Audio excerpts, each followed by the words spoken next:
Put your hands together for Sara McCarthy, everybody. Sara. Come on up. There you go. There, that's a good level. There you go. There they are. They're right there. Yep, I see them. Hey. Hi, everyone. Everyone having a good time? Yeah. All right. Is anyone celebrating any birthdays? No. Oh, you? Oh, yeah. How old? I have a big... I actually have a big one coming up this year. I'm turning 30. Now, at this age, a lot of my friends are reaching major milestones. They're getting married, they're having children. I recently reached a milestone myself. Just this year, cats have started following me home. It's like the cats can sense my eggs starting to turn. Oh, look, she's 30 and single. She could be our new mom. I actually been feeding the cats since this started. In fact, I have a can of cat food in my purse right now. I usually go out at night to feed my kitties. 2 reasons. 1, I don't want anyone seeing me. And 2, I like to pretend I'm Catwoman. Sorry. So sometimes yes, come here, my creatures of the night.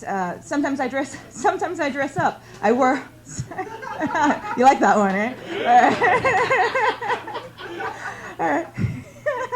All right, sometimes I dress up. I wear all black, cat ears. I drink. I was feeding my cats the other day, meowing at them, as you do. I turn around, and there's a guy taking out his garbage just staring at me. We lock eyes. I do the first thing I can think of. I hiss at him and go right back to feeding my kitties. He already thinks I'm odd. Might as well go full-on crazy. I come back a couple days later. He's wearing a dog costume. The dating scene gets kind of weird at this age. I just found out that I'm known as the resident drunk in my building. A friend works with a former neighbor who described me as, oh, I know her, dark hair, quiet, drunk all the time. I take offense at that. I am not drunk all the time. I am stoned all the time. I'm only drunk after 5. I can be an obnoxious drunk, though, so I can kind of see where he's coming from. I'm actually the reason they don't serve alcohol at company functions anymore. Turns out it's not the best idea to get blackout drunk, corner a VP, and tell her how much you want to sleep with her son. Who knew? I love where I live, though.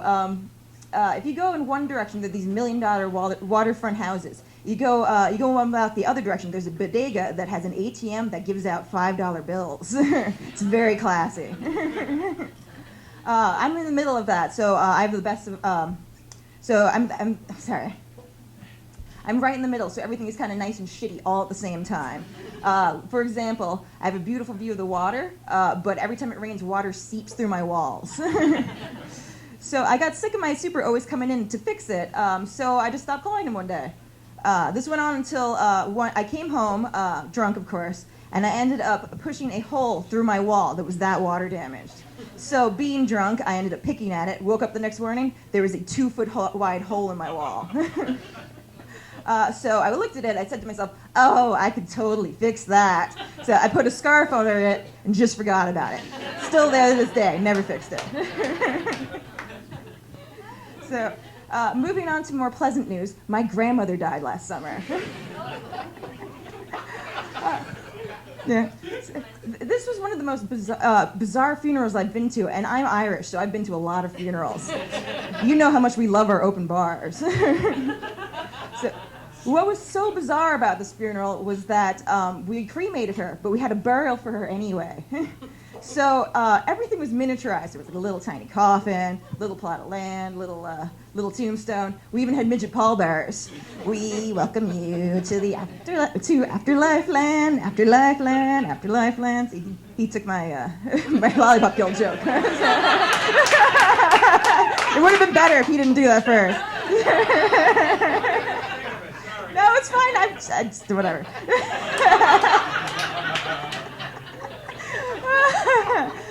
The best part of this whole ordeal was I got to see my grandmother's best friend again. Sorry. I gotta get back to where I was. Now, this woman is the most active 9-year-old woman I've ever seen. She lives by herself on an island off the coast of Maine, and she picked up my entire family up at the dock. So there's this 90-year-old woman driving this 30-year-old car without power steering. So every time she turns, it's like she's turning the fucking Titanic. Oh, iceberg, dead ahead. We get back to her place, and she made us the most amazing lunch. It was like straight out of the 1950s. She made us something called an aspic. It's A-S-P-I-C. So yeah, not the other spelling. No. It wasn't something you pull out of your ass. No, although she may have. Now, this was something I had only ever seen on those online BuzzFeed lists of like worst foods from the past. So what an aspic is, it's a gelatin salad made with the most disgusting sounding things that you would never associate with Jell-O. So the one she made, it had olives, carrots, celery, and pineapple.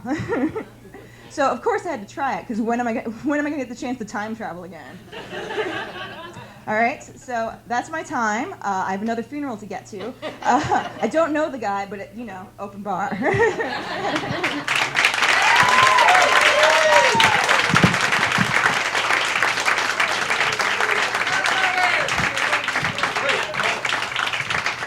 Sara McCarthy, everybody.